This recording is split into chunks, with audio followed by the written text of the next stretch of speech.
All right, everybody. Hey, welcome. Please go ahead, let me know if you can see me, if you can hear me. Go ahead, put it in the chat. Today, we're going to be covering a very simple but powerful technique for anybody who feels like they get overwhelmed easily with problems.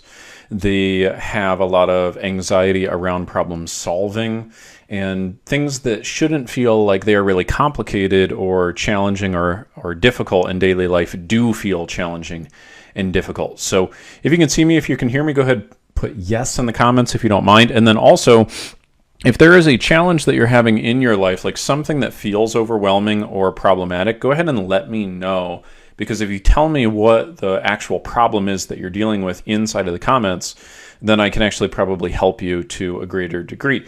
So this will be probably pretty short. Basically got one key sort of overlying principle that I'm going to be sharing with you, but I'm going to give you guys a couple different stories, a couple different ways of tackling this so that it can really sink in, and that I'll give you multiple different ways to be able to remember this and kind of choose how it is that you want to implement it.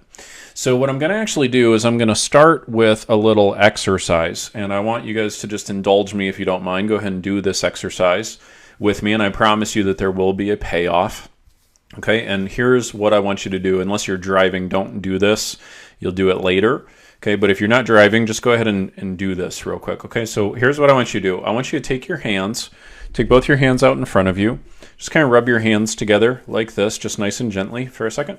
Okay, and then hold your hands out as if you were about to receive something, and just check the weight of your hands and notice the weight of the hands and how they feel.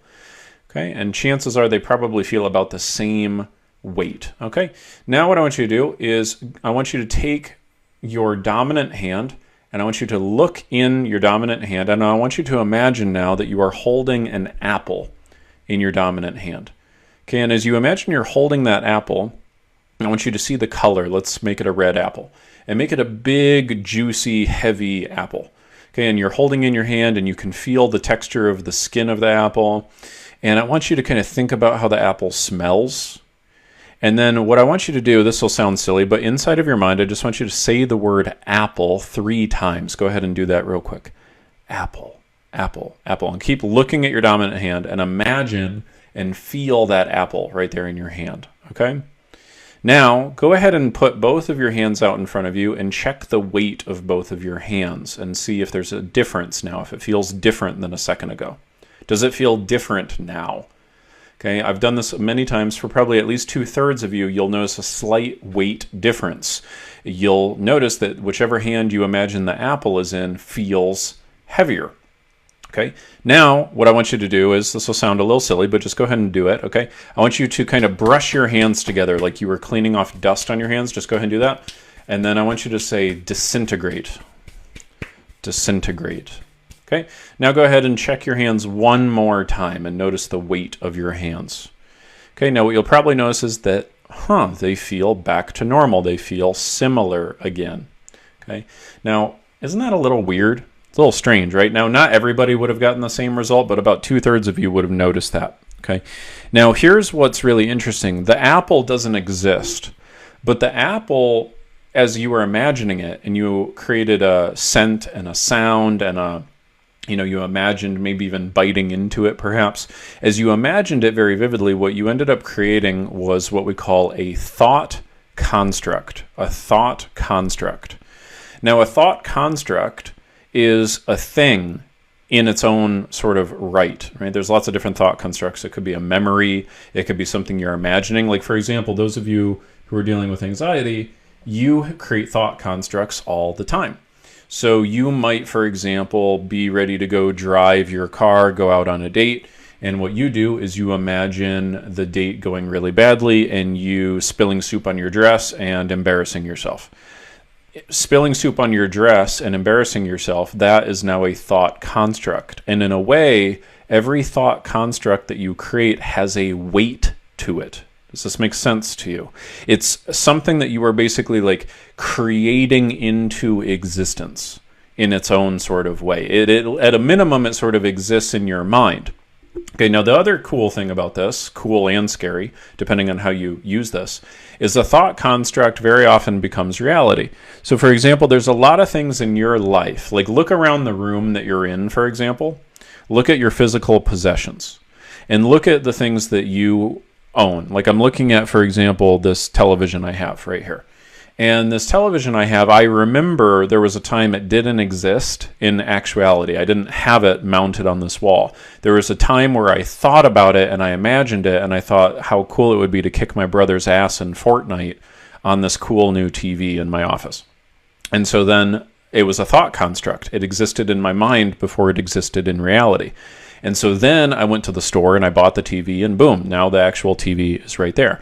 So in a way, every single thing that exists in your life, whether it's a physical object, whether it is a relationship that you have, whether it's even like your physical body, like those of you who guys are into physical fitness and you've sculpted your body, the image of your body was originally a thought construct, and then it became a real thing.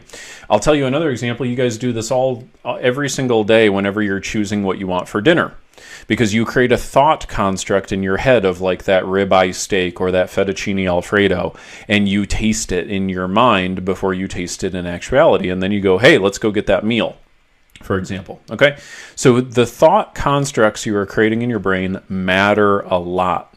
And they matter because they are the mind's best interpretation of reality until we actually encounter reality. And in fact, we believe our thought constructs more than we believe reality.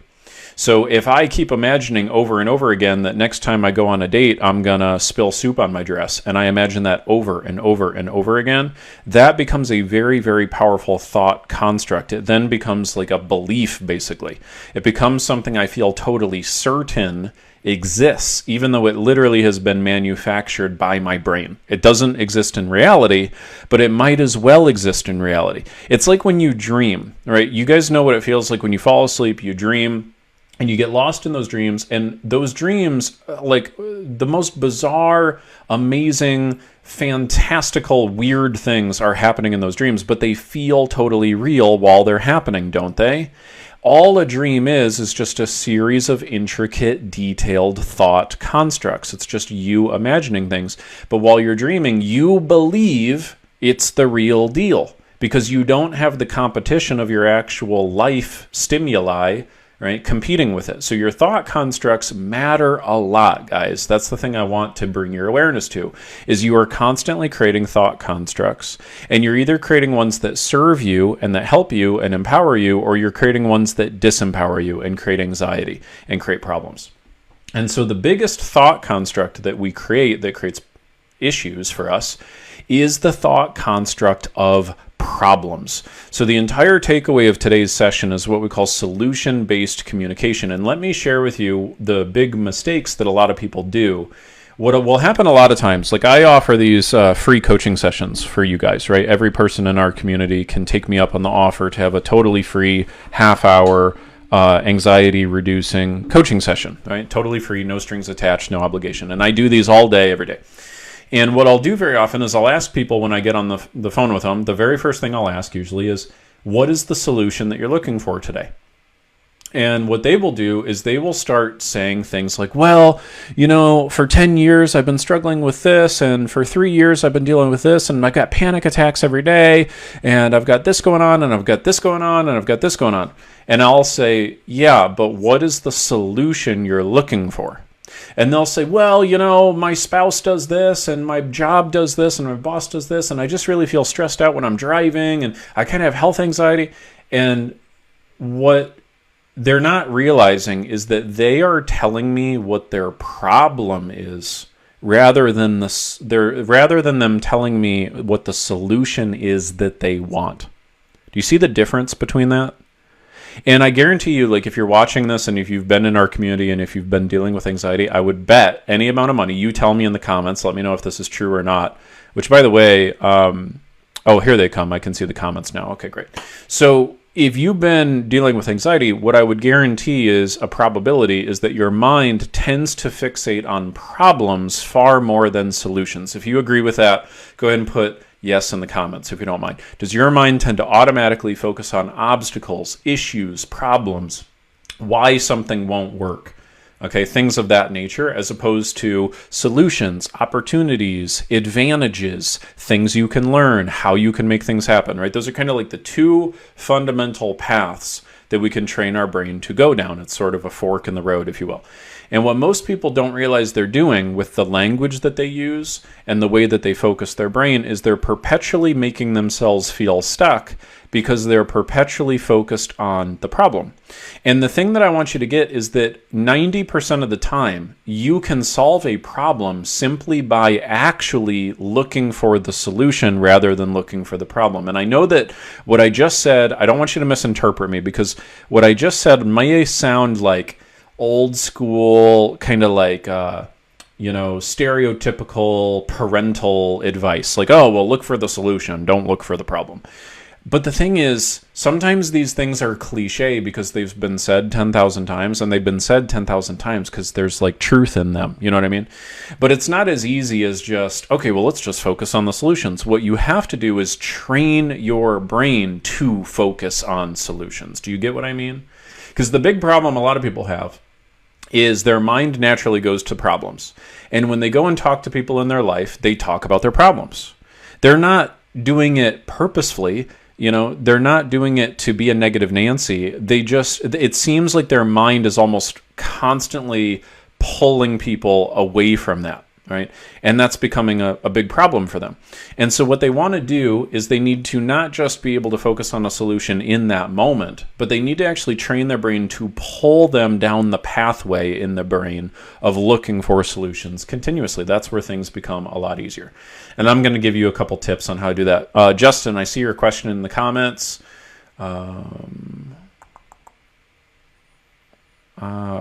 Why do you require a salary-based person or that person having a salary-based partner? Yeah, great question, Justin. What we have found is our solutions in our coaching program is primarily geared towards working professionals. People who are working professionals have different types of mental health challenges versus people who don't, right? And so that's why we tend to focus on professionals. We do occasionally work with non-working professionals. It's just that we tend to specialize in working with salary-based professionals. So hopefully that answers your question. You also say, I think being a solution-based is a more positive, and if you can think positive, then that would naturally help you with solving your problems. Yes, agreed. So how do we actually do that? Well, I'm going to give you guys a couple tangible things that you can use that will help you train the brain to focus more on solutions. All right. So here's the first key thing I want you to remember, which is this: problems need energy to grow. If you could put that in the comments or write that down, please, please do. Problems need energy to grow. And what I mean by that is, think of it this way. In a typical day, you have a certain number of mental calories that you can burn, right? And there's just only so many hours in the day, and those hours in the day can be spent focusing on all sorts of things. What tends to happen for people is something like the following. They will start to have some sort of intrusive, ruminating, anxious thought pop up. Let's say it's a social anxiety fear of being out in public, for example. And they will start to develop that fear, and that fear will start to gradually take up more and more energy. They will start to focus on and repeat in their mind more often and more frequently what it is that they are afraid is going to happen in public. The more repetitions that they create, the more energy they're giving it, and the more dominant it becomes. So whereas they may have gone from feeling anxious maybe 10% of the time and feeling peace of mind maybe 90% of the time, now that needle starts to move in the wrong direction. It starts going from 10 to 15 to 20% to 25 to 30%, and that fear becomes more and more consuming. And a big mistake that a lot of people make, even though it sort of makes sense why they make it, is they go, oh my gosh, now I'm so stressed out at work, I need to quit my job. I need to take some time off of work until I feel better. The problem is, however, work was one of the few things that was actually taking up your energy and your focus. So, like, I have asked thousands of people this question over the years. I've said, yeah, how did your anxiety do after you quit working? And the answer is the same 99% of the time, which is, well, it was better for about a week or two, and then it got worse. Because when you quit your job or you like take time away from being with your kids or whatever it is that's triggering you, temporarily it feels good because you now no longer have the trigger. But it very quickly becomes worse because now you just have more blank space on your calendar for your brain to focus on your problems. And remember what I said, problems need energy to grow. So whereas before, maybe you were only focused on what you were afraid of 20-25% of the time, now you don't have that job or that responsibility like taking up your energy and your focus. So now what's going to happen? Well, you're just going to ruminate more and more and about more things, and the problems become more consuming. They consume more of your mental calories. Problems need energy to grow. So one of the things we teach our clients that's totally different is we don't focus on problems. We only focus on solutions. And so we don't go, okay, well, let's continue to talk about all the trauma you had in your past, and let's keep talking about how bad the panic attacks are. I never go with, how do we reduce your panic attacks? I go with, how do we increase your peace of mind? Do you see the difference? It sounds like we're saying the same thing, but we are not, because we're focused on the solution. It's solution-based communication, solution-based coaching, right? And as soon as we get the brain to focus on the solution, your brain will be able to pop up answers and ideas and all sorts of things that can help you. And that's why this next quote I'm going to give you is one of my favorite quotes. I don't remember where I heard it. I wish I could give credit to the person. I just don't remember where I heard it. But this is the quote, and that is that a problem is just what you see when you take your eye off the goal. And I think what that quote is really trying to say is that if you keep your eye on, okay, you know what, I'm going to get the mental health I want. I'm going to feel peace of mind. I'm going to feel joy. I'm going to feel excitement. That's what I'm after. I want to do what I need to do to feel joy. What could I do today to increase my peace of mind? What could I do today to feel more joyous? What could I do today to feel more energized, to feel more focused? All that takes your brain in a totally different direction. If you ask a new question, you will get a new answer. So asking yourself, how do I get more of what I want, as opposed to, oh my gosh, why can't I ever focus? Why don't I ever have energy? Why do I have so many problems relating to people? You see how that makes you feel stuck immediately as soon as you start talking to yourself that way? When you start going, why is this problem here? Or how can I get rid of this problem? It's a well-intentioned line of thinking. But what you're doing without intending to is you're just staring at the problem. And staring at the problem is basically like driving down the road, you hit a patch of ice, you start veering off the road, you're headed towards a tree, you don't want to hit the tree, but you keep staring at the tree, and you keep going, I really need to stop staring at this tree, right? That becomes a problem. That becomes a big challenge, right? We don't want that to happen. You've got to have solution-based communication where all of a sudden you're going, how do I get where I want to go? And as soon as you get your eye on the solution, then all of a sudden you kind of evaporate the problem in the first place. Your brain starts enlisting for you all sorts of ideas. Oh, okay, well, I could go for a walk. I could go meditate. I could go have a cup of tea. I could go do this. And what a lot of people have is their mind will then go, yeah, but the problem with that is this, right? Your brain will naturally want to go to the problem over and over and over again. And we've got to solve that problem. So I'm not saying it's easy. I'm not saying it's going to happen automatically, but you've got to train your brain to look for solutions. That's the key. Okay, there's a little story I heard. Again, I don't remember where I heard this, but it's always kind of locked this in my brain. There's these two kids, young girl, young boy. They're on a hiking trail, and they're kind of walking on this like normal part of the trail. Everything's going fine, and then they get to a part of the trail where it's uphill, and there's a lot of big boulders and rocks. And the boy says to the girl, we can't go on the trail anymore because of these big rocks. And the girl says, yeah, the rocks are what you climb on. And I love that little story because I think that like so often in life we're doing that exact thing where like we notice the rock, we notice the burden, we notice the obstacle, and then we go, well, there's an obstacle there, so I can't move forward. When actually the obstacle is the very way to get where it is that you want to go, right? Like Ryan Holiday would say, the obstacle is the way. The obstacle is the opportunity to actually get through to the next level, to the next experience. So anyway, I just love that. And so here's the very tangible little language hack that I want to give you. And don't ever again say, my problem is. Don't use those words. Instead say, the challenge I am excited to find a solution for is X, right? The challenge I'm excited to find a solution for is the anxiety that seems to be occurring in terms of panic attacks on a daily basis. I'm really excited to find a way to get rid of those. I'm really excited to find a way to minimize and ultimately eliminate my health anxiety. I'm really excited to find ways to do that. I'm really excited to find ways to minimize and eliminate my social anxiety. I'm really excited to be able to go to a concert and be able to just enjoy my time and not have to worry about anything. Okay, so we want to make it solution-based communication. When I do my consultations with people, I will say, tell me what you want and don't tell me what you don't want. And so people will start off going, yeah, I just want to wake up in the morning by not feeling stressed. And I say, nope, wrong. You just started telling me what you don't want. Tell me what you do want. And they'll go, okay, I want to wake up feeling peaceful and feeling energized because I just feel so tired all the time. I'll go, wrong. You're telling me what you don't want again. You started to tell me what you do want, but now you're telling me what you don't want. You were telling me the solution, now you're telling me the problem.